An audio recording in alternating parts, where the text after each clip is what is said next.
www.seancardavillis.co.ke.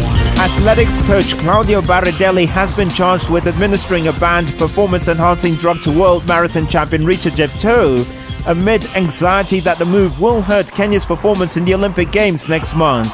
Barridelli was charged along with the pharmacist in Kapsabet town Stephen Kiplagat Tanui and Daniel Cheribo Kiplagat for conspiring to injure the athlete's profession by administering a drug to her, and the offense allegedly happened on diverse dates between August and September of 2014 in Kapsabet town, Nandi County. Now, Russia should be banned from this summer's Olympics and Paralympics after evidence was found of a 4-year state-sponsored doping program, according to the World Anti-Doping Agency. A WADA-commissioned report found urine samples of Russian competitors were manipulated across a vast majority of summer and winter Olympic sports from late 2011 to August 2015. And the International Olympic Committee will decide today whether to provisionally ban Russia from the Rio Olympics, which start on the 5th of August.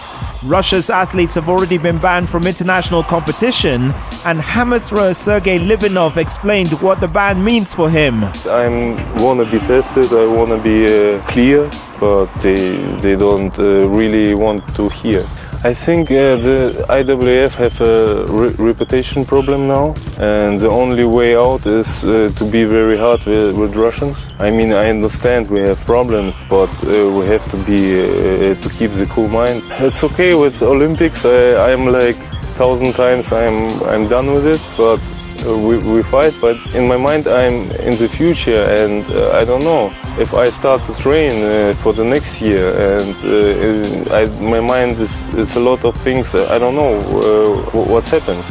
3-time Olympic medalist Roger Black said sports-sponsored doping was unlikely to have been limited to just winter sports. I think it would be incredibly naive to think that it's only athletes that are cheating, only winter athletes that are cheating. From the news we're getting today, this is state-endorsed, the Russian Ministry of Sport overseeing this.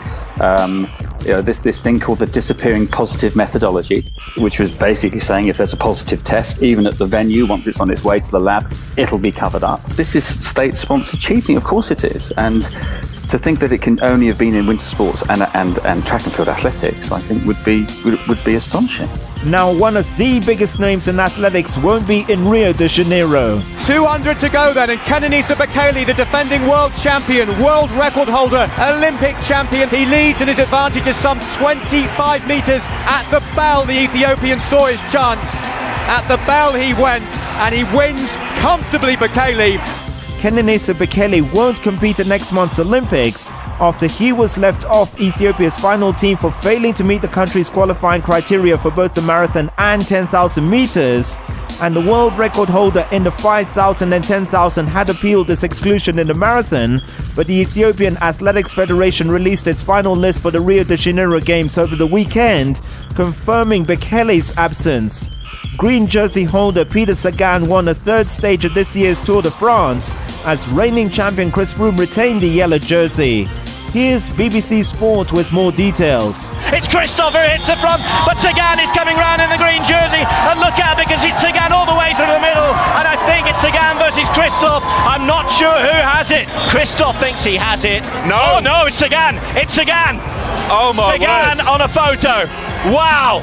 The Tour de France returned to Switzerland for the first time in 4 years. At its capital, Bern had a fantastically entertaining finale prepared as the peloton ended the second week. Once the break was caught, the cobbles and steep climbs meant an attacking end to the day, with world champion Peter Sagan winning his third stage of this tour in a photo finish ahead of Alexander Christoph. Chris Froome fought his way brilliantly through the chaotic finish and managed to retain his yellow jersey into the rest day. Alright, just a quick note that the Tour de France is having a rest day today. Sean Cardavillis, the voice of sport.